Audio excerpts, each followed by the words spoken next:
Assalamualaikum warahmatullahi wabarakatuh.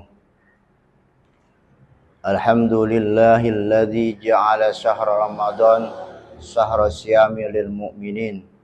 Asyhadu an la ilaha illallah wahdahu la syarikalah, iyyahu na'budu wa iyyahu nasta'in.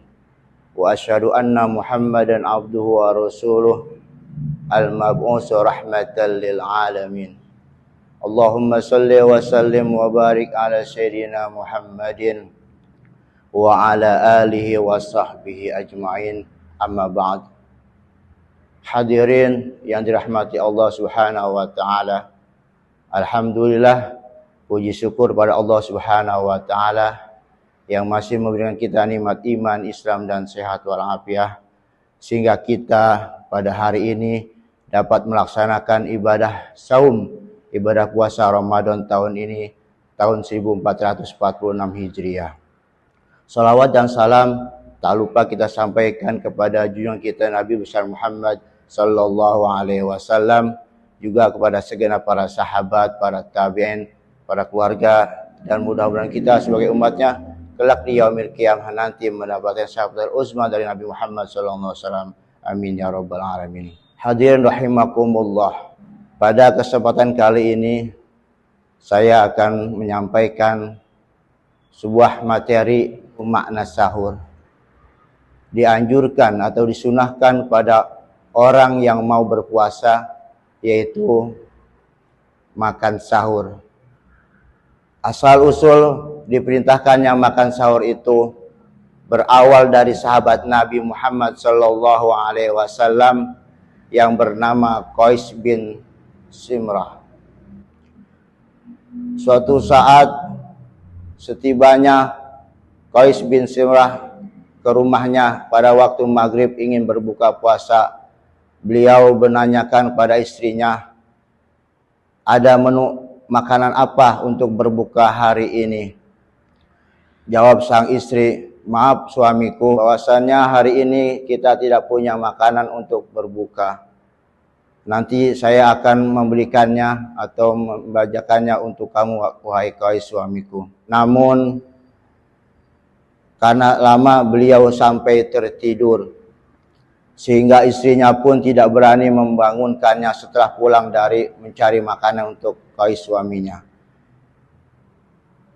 Ketika pagi hari Qais bangun, kemudian Qais langsung sholat subuh dan pergi lagi ke ladang tanpa berbuka dan tanpa sahur.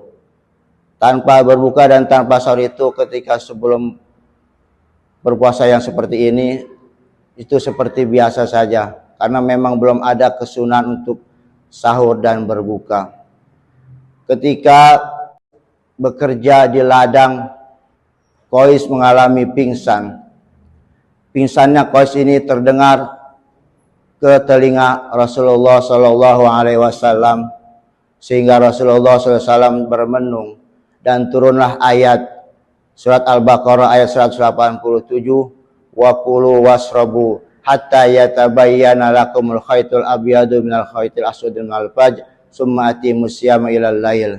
Makan dan minumlah kalian sampai terang atau sampai jelas benang putih sampai benang hitam, yaitu fajar, dan sempurnakanlah puasamu hingga datang malam.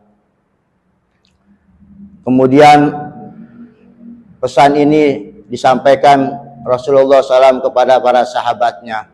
Kemudian lanjut Rasulullah SAW bersabda, perbedaan puasa kami dengan puasa ahli kitab adalah makan sahur. Berita ini sangatlah disambut dengan gembira oleh para sahabat.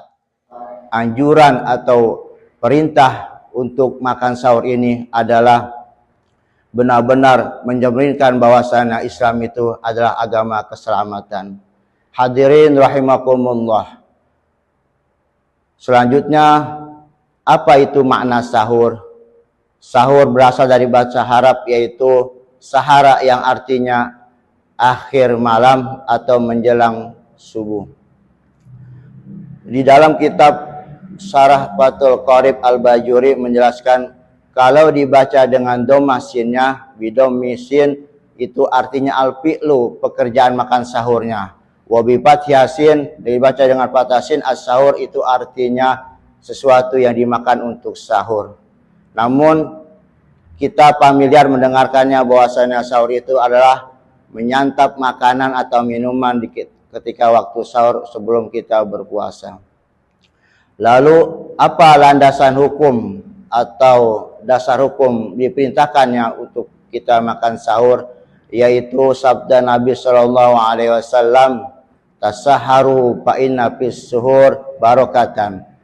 Bersahurlah kamu, maka sungguhnya dalam sahur itu ada keberkahan. Kemudian sabda Nabi juga, riwayat Imam Ahmad berkata bahwasanya, janganlah kamu tinggalkan makan sahur walaupun dengan seteguk air, karena Allah dan malaikat itu mendoakan orang-orang yang bermakan sahur. Kemudian apa hukum sahur itu? Ulama sepakat sahur itu hukumnya sunnah. Walaupun sunnah, kita dianjurkan untuk makan sahur. Selain itu perintah Allah dan Rasul juga adalah dari sisi manfaat atau kegunaan sahur itu. Kemudian waktu sahur yang abdolnya itu adalah riwayat dari Anas bin Malik, bahwasanya Anas bin Malik menceritakan Zaid bin Sabit makan sahur bersama Rasulullah SAW.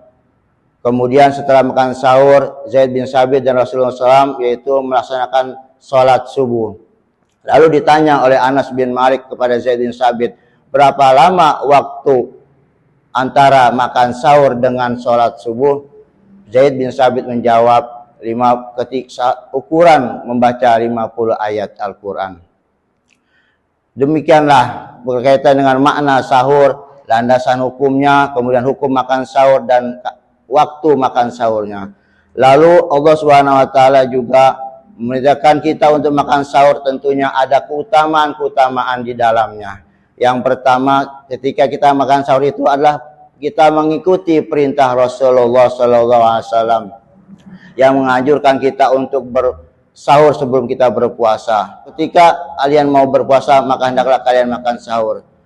Mengikuti perintah Rasul itu adalah sebuah keutamaan, karena Allah berfirman, wa may yuti'illah wa may yuti'ir rasul faqad ata'allah. Siapa yang mentaati Rasul, maka ia sungguh mentaati Allah. Kemudian yang kedua, ketika sahur itu adalah waktu yang mustajab ketika kita berdoa dan mohon ampun. Maka oleh sebab itu ketika sahur kita jangan lupa selain makan sahur juga untuk berdoa, berzikir dan memohon ampun kepada Allah Subhanahu wa taala. Karena barang siapa yang berdoa kepadaku pada waktu sahur, maka akan aku kabulkan doanya. Dan barang siapa yang meminta kepadaku, maka akan aku penuhi permintaannya. Dan apabila ia beristighfar, mohon ampun padaku, maka akan ampuni dosa-dosanya.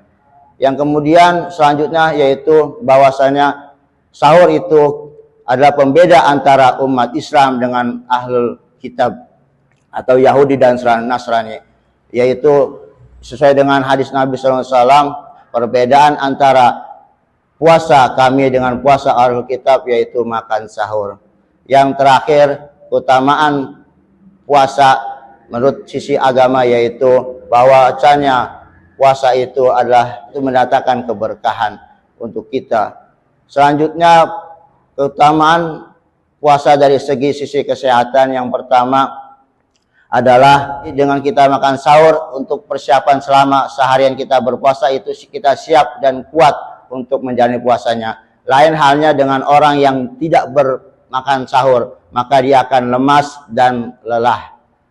Selanjutnya dari sisi kesehatan juga makan sahur itu adalah bisa mencegah kita dehidrasi, karena kita sebelumnya minum dan makan ketika kita sahur sebelum kita berpuasa.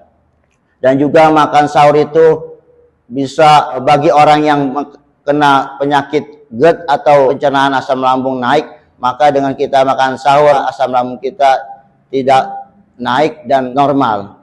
Kemudian yang terakhir, dengan makan sahur kita akan terhindar dari penyakit yang namanya hipoglikemia, yaitu penyakit kadar gula darah yang rendah.